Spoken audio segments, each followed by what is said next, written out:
오늘 우리 K 증시는 모처럼 미강 한강, 그러니까 미국 증시 강세, 그래서 한국 증시도 강세, 이런 환상의 조합을 기대했으나 실제로는 코스피 코스닥이 엇갈린 혼조세가 나왔습니다. 오늘 새벽에만 해도 뭐 엔비디아 또 급등했지, 필라델피아 반도체 지수도 3% 가까이 올랐지. 그래서 오늘 우리 K 증시 삼성전자는 잘하면 9만 원도 한번 구경이라도 하려나 이랬는데 실제로는 반대로 하락이 나왔고, 그 다음에 SK 하이닉스만 엔비디아 동조화로 상승을 했지만 상승폭은 또 여기 못 따라갔습니다.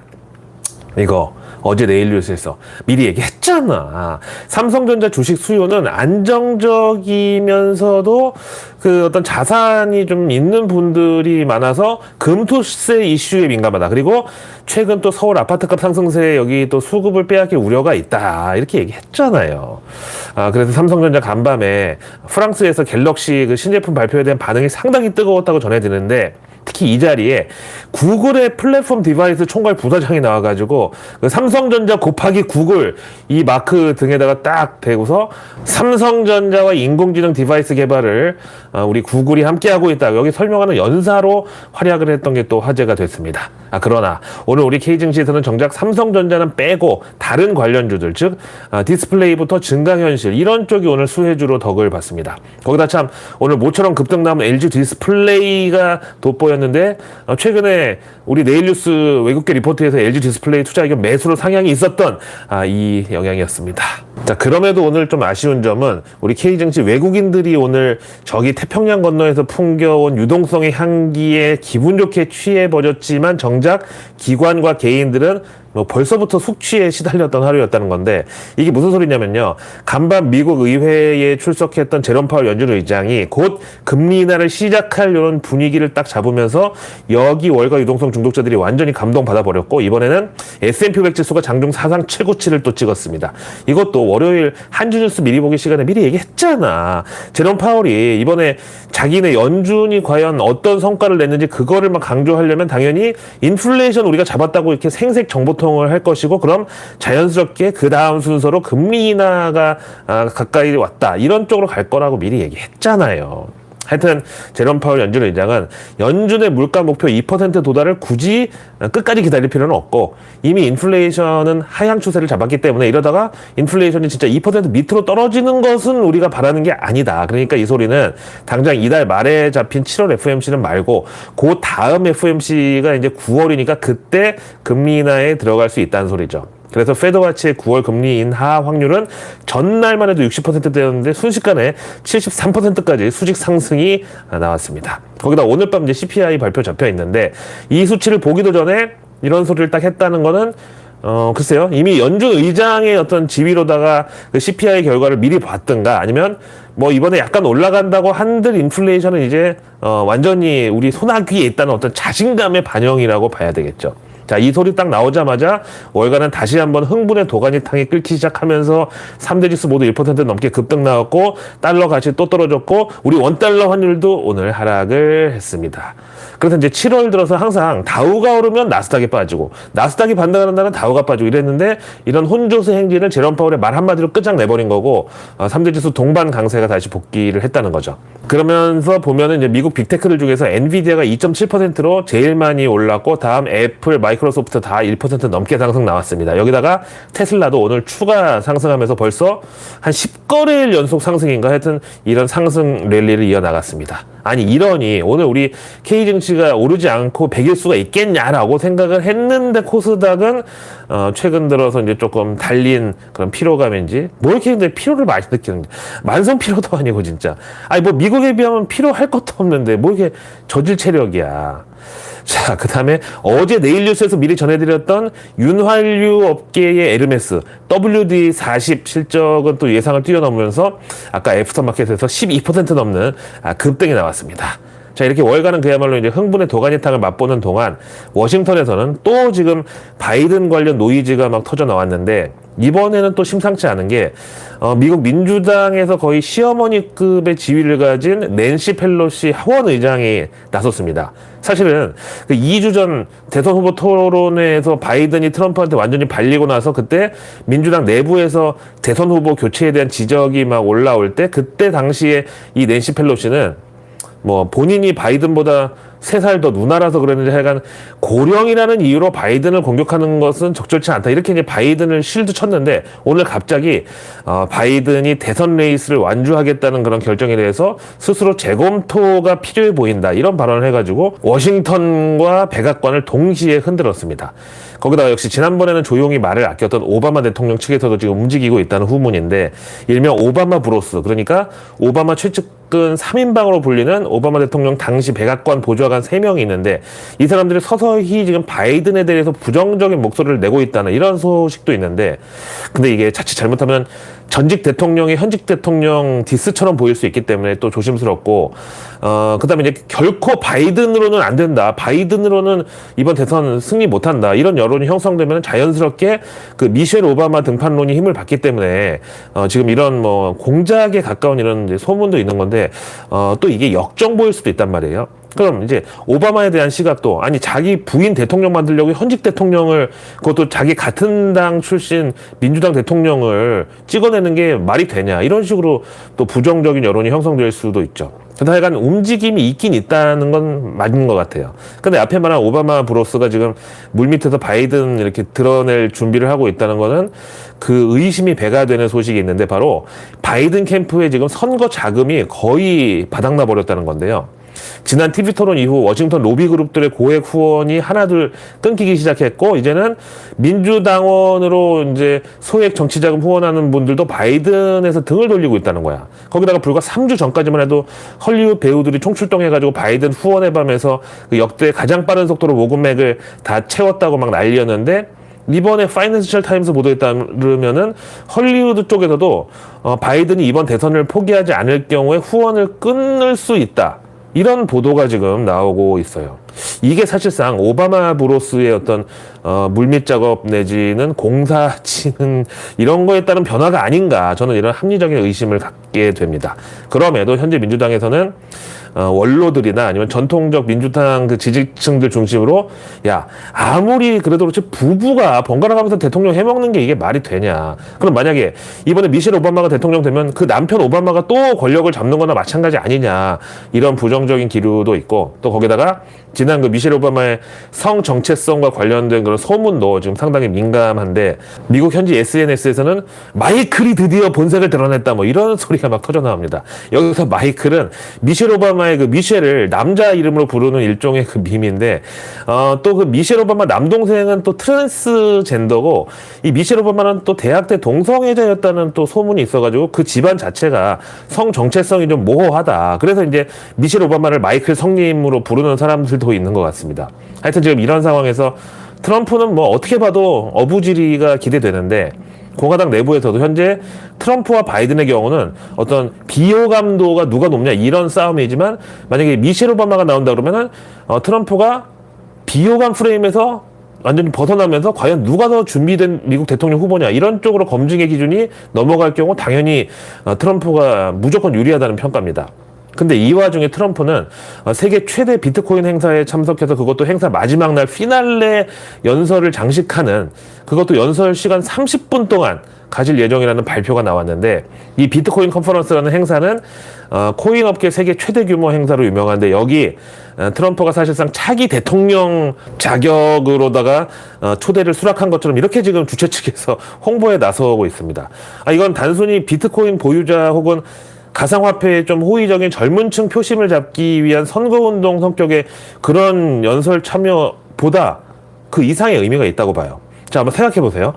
저도 이제 누차 말씀드렸지만, 다른 그런 코인들하고 달리 발행량이 철저하게 통제된 시스템을 갖고 있는 이 비트코인의 경우는 진짜 가치 저장 수단으로서의 기능이 확실하다고 볼 수가 있어요. 그래서 이제 뭐 디지털 금이라고도 불리는 게 다 이유가 있는 건데, 근데 최근 이제 몇 년 동안 거의 한두 달에 한 번씩 뭐 비트코인 ETF 상장이나 이런 거 관련해서 미국 그 SEC 증권거래위원회에서 심심하면 한 번씩 이슈가 나오고 있고, 또 아시다시피 바이든 정부는 가상화폐에 대해서 상당히 좀 엄격한, 그러니까 좀 약간 꺼리는 그 터부시하는 입장이었잖아요. 근데 이런 상황에서 차기 대통령 후보가 나와서 비트코인을 막 찬양을 한다. 이거보다 더 좋은 그림이 어디 있겠냐고. 다음 대통령이 이제 미리 나와가지고, 지금 대통령 이제 얼마 안 남았다, 내가 곧 대통령 되면 동시에 여당이자 집권당이 될 공화당에다가 정부까지 합심해서 비트코인 확실하게 밀어주겠다, 이런 그림이잖아요.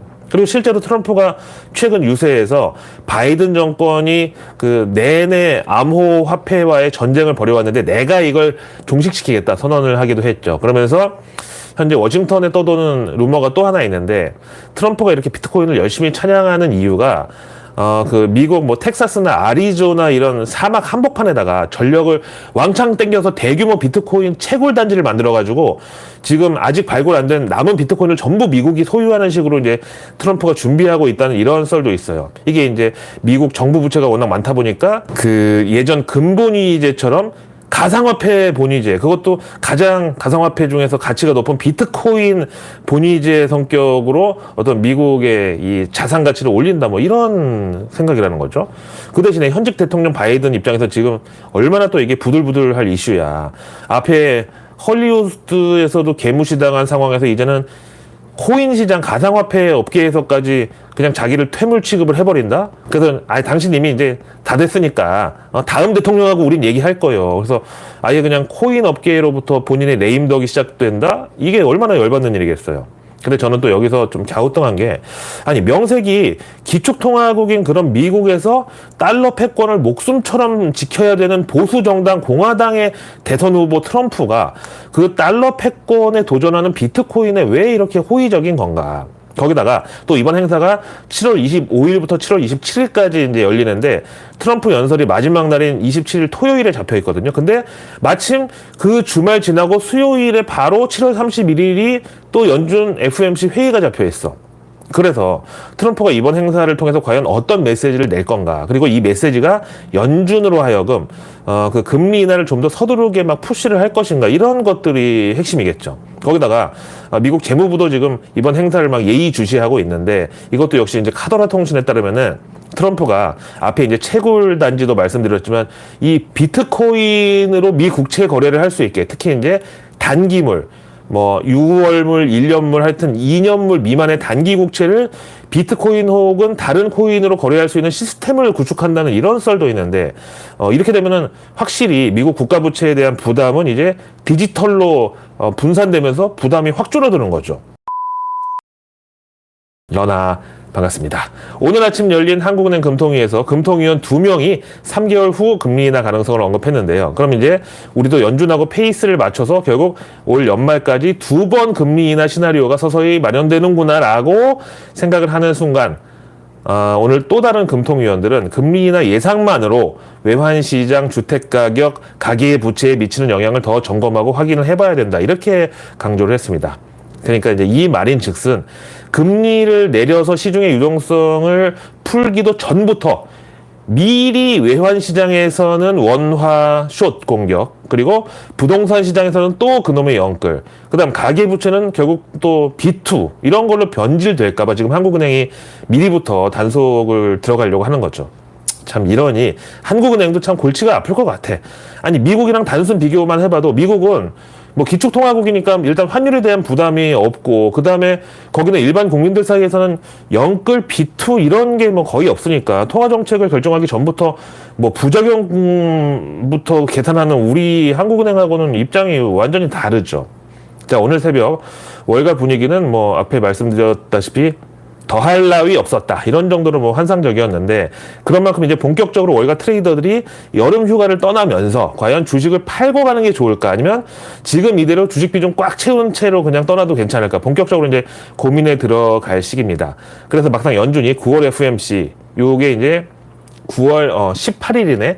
이때 정작 금리를 진짜로 인하했을 때 시장 반응이 어떻게 나올 거냐, 요즘 트렌드인 소산유팔로 그럼 대응해야 되냐.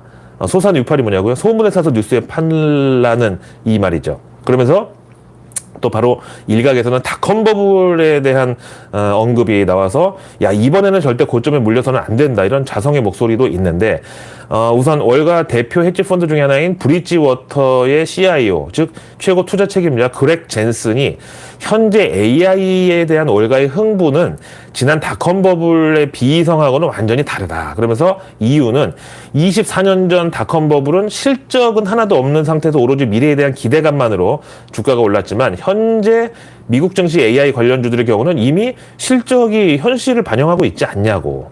그래요? 저는 제 현실에서 갑자기 AI가 막 그렇게 엔비디아 주가 2년 만에 10배 된 것처럼 그렇게 10배로 뭐가 AI 환경이 달라진 거는 못 느끼겠던데. 아직까지 저 같은 이제 아저씨들에게는 AI가 그냥 약간 뭐 잔기술 정도로 느껴지지, 그렇다고 뭐 2년 전에 비해서 그 상담하는 챗봇이 내 혈압을 좀 덜 올려준다든지 아니면 뭐 챗 GPT를 검색했을 때 이전에는 전혀 우리가 접근하지 못하던 정보들이 막 나온다든가 이런 정말 획기적인 AI 발전은 잘 못 느끼겠거든요. 내가 불감증인가? 아닌데? 나 남자치고는 잘 느끼는 민감. 죄송합니다. 진짜 TMI를 넘어서 JTMI였습니다. JTMI가 뭐냐고요? 존나 TMI. 하여간 그러면서 이 브릿지워터의 CIO는 현재 AI는 5년 정도의 시차가 발생하고 있을 뿐이지 허구는 아니다. 이렇게 인터뷰를 맺었는데, 아니 닷컴 버블 당시에도 미래에 대한 그 기대를 주가로 미리 땡겨왔는데 한 5년치 정도 땡겨왔다고 하면 그것도 허구는 아니었지 않나요? 자, 그 다음에 모간 스탠리는 지난 닷컴 버블과 최근 AI 사이클을 차트로 비교했는데, 여기서 말하는 슈퍼6는 엔비디아, 알파벳, 아마존, 애플, 마이크로소프트, 메타 이렇게 6종목입니다. 근데 보면은 기울기는 닷컴 버블 때보다 오히려 지금이 더 가파른 걸 확인할 수가 있죠. 그러면서 모간 스탠리가 닷컴 버블의 역사를 설명하는데, 우선 퀄컴 99년 1월 4일 주가 2달러 4센트였다가 그해 12월 31일 56달러 4센트로 연간 상승률 2647%. 그 다음에 이제 시스코 시스템즈. 여기 95년 1월 3일에 1달러 28센트에서 2000년 3월 27일 54달러 3센트로 5년간 4142% 상승. 그 다음 이베이. 98년 10월 7일 46센트. 그러니까 이제 0.46달러에서 99년 4월 30일에 9달러 30센트니까 6개월간 1922% 상승. 이렇게 나오는데, 이걸 엔비디아에 대입해 보면은 엔비디아는 오늘 기준으로 5년간 상승률 3120%, 그리고 지난 1년간 상승률 219.8%, 그리고 YTD, 즉 올해 들어서만 상승률은 180% 이렇게 나옵니다. 그럼 지난 IT주들 상승세에 비해서 그냥 뭐 완전 버블이라고까지 할 수준은 아니란 말이죠. 거기다가 엔비디아는 실적 상승세가 거의 주가 상승세 밸류에이션하고 증가 속도가 비슷해요. 자, 이제 본격적으로 우리 K증시 관련 외국계 리포트로 넘어가면은, 요새 뭐 외국계에서 번갈아 가면서 삼성전자 분석 리포트를 막 거르는 적이 거의 없이 매일 나오는데, 오늘은 UBS가 먼저 글로벌 반도체 분석에서 4월에 약간 주춤했던 글로벌 반도체 시장 매출이 5월에 13% 급상승이 나왔다. 그래서 6월에는 평타 정도만 쳐도 2분기 총 반기 매출은 전분기 대비 6.7% 증가할 것으로 보고, 이제 미국 증시에서는 AMD, 마이크론, 마블 테크놀로지를 선호한다. 여기 엔비디아가 빠졌네. 그리고 이제 아시아에서는 삼성전자, SK하이닉스, 그리고 대만 TSMC를 최선호주로 밝혔습니다. 이 중에서 삼성전자의 대해서는 두 가지 이유로 키콜 리스트, 반드시 보유해야 되는 필수템이라고 찍었는데, 그 두 가지 이유가 뭐냐? 바로 내년 2025년 영업이익 전망치가 95조 7천억 원. 그 다음에 삼성전자가 현재 진행 중인 엔비디아 HBM3E 테스트는 결국은 합격을 하고야 말 것이다. 거기다가 내년 DDR 가격이 HBM 수요로 서포트가 될 거고, 낸드 쪽은 주요 영업이익 증가에 또 큰 몫을 차지할 것이다. 그 다음에 이제 스마트폰 판매가 또 호조를 보이면서 2분기 MX 사업부, 여기가 이제 MX가 모바일 익스피리언스죠. 여기 영업이익률이 예상치 6.2%를 넘은 7.8%를 찍었는데, 이제 오늘 새벽 프랑스에서 삼성전자가 갤럭시 링, 그러니까 그 웨어러블이라서 반지처럼 링이야, 끼는 건데, 그럼 뭐 심박수부터 수면 패턴 뭐 하여간 웬만한 거 다 체크하고 분석하고 AI 기능까지 더해지는 이걸 비롯해가지고 이제 스마트 기기 신제품들을 계속 공개하는 즉시 일제히 다 호평이 나오고 있어가지고 MX 쪽에서도 앞으로 영업이익 많이 뽑아낼 걸로 기대한대요. 그래서 투자 의견 당연히 매수에다 목표가 11만 6천 원으로 삼성전자 콜했습니다. 그 다음 JP모간은 KB금융에 대해서 2분기 실적 전망을 내놓았는데, 제일 중요한 순이익이 당초 예상치 1조 4천억을 뛰어넘는 1조 5천억을 예상하는데, 이게 전분기 대비 43% 증가라고. 그래서 당연히 주주 환원도 더 커질 걸로 기대하는데, 이번에 배당금이 주당 789원으로 5원 정도 인상될 것 같다고 예상하고, 또 자사주 매입 프로그램도 지난 분기 3,200억 원 대비 훨씬 큰 규모로 나올 것 같다. 그래서 KB금융 투자 의견 오버웨이, 즉 비중 확대에다가 목표가 99,000원 제시했습니다.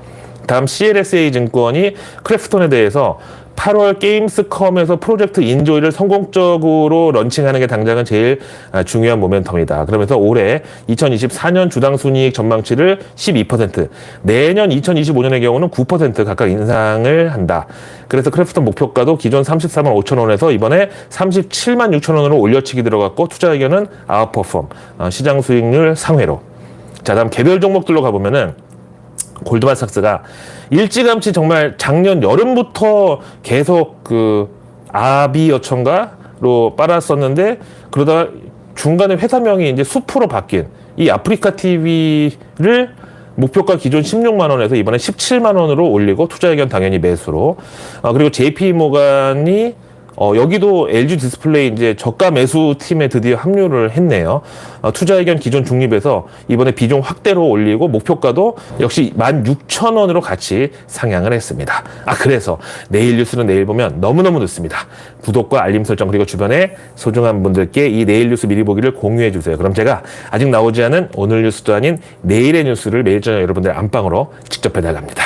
자, 내일 벌써 이번 주 마지막 거래일 금요일인데, 참 먼저 그 에코프로 실적 발표가 원래 내일, 그러니까 7월 12일 예정이었었는데 어제 공시를 통해서 다시 7월 31일로 잡혔고요. 그날 이제 2분기 실적 공개랑 IR 동시에 준비한다고 사측에서 발표를 했습니다. 자, 내일 정부 일정 핵심은 바로 수소경제, 탄소중립, 전환, 산학연관, 대국민 포럼 요건데, 일단 뉴스플로우에 타기 좋은 주제인데다가 이제는 수소 쪽도 이제 다시 차례가 오고 있죠. 그 다음 내일 한일 핵 융합 공동 조정 관계 회의도 개최를 하는데, 이거는 우리 K증시에서 노후 원전 해체 요쪽 테마. 그리고 이제 내일 7월 12일 금요일에 고려대학교 의대 교수님들도 무기한 파업에 돌입을 하신다는 예정입니다. 그 다음 한국개발연구원 KDI가 내일 북한 경제 리뷰 6월호를 발간하는데, 지난번에 푸틴이 북한 방문했던 그 이후로 지금 북한이 뭐 하고 있는지 요즘 너무 조용한 게 또 이게 좀 신경이 쓰이죠.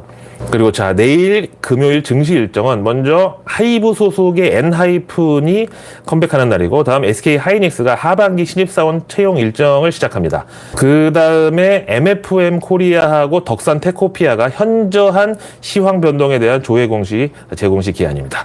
그 다음 이제 내일 밤 미국에서는 오늘 CPI에 이어서 내일은 PPI, 그 생산자 물가 지수가 또 나오고, 그 다음에 7월 미시간대 소비자 심리 지수도 공개 예정인데, 일단 우리가 현재 살고 있는 7월 지표라는 점에서 중요하고, 다음 여기도 당연히 인플레이션 그 전망치 항목이 들어있으니까 또 주의 깊게 봐야 되겠죠. 그리고 내일 밤 월가 대형은행들의 실적 발표가 잡혀 있는데, 우선 JP모간, 시티, 웰스파고 이렇게 출동을 합니다. 그 다음 이제 실적 발표는 한때 정말 부유층들만 사용했던 그 휴대폰 1세대를 주름잡았던 에릭슨, 여기 실적도 내일 밤 공개 예정인데, 그래가지고 아니 에릭슨은 요즘 뭘로 먹고 사나 봤더니, 와, 여기는 휴대전화 사업부는 소니에 그냥 매각해버리고 지금은 이동통신 장비 분야에서 글로벌 시장 점유율 35%를 혼자 차지하고 있네요. 그렇습니다. 자, 오늘 하루도 정말 고생 많으셨고요. 저는 내일의 내일 뉴스를 또 들고 다시 찾아뵙겠습니다. 고맙습니다.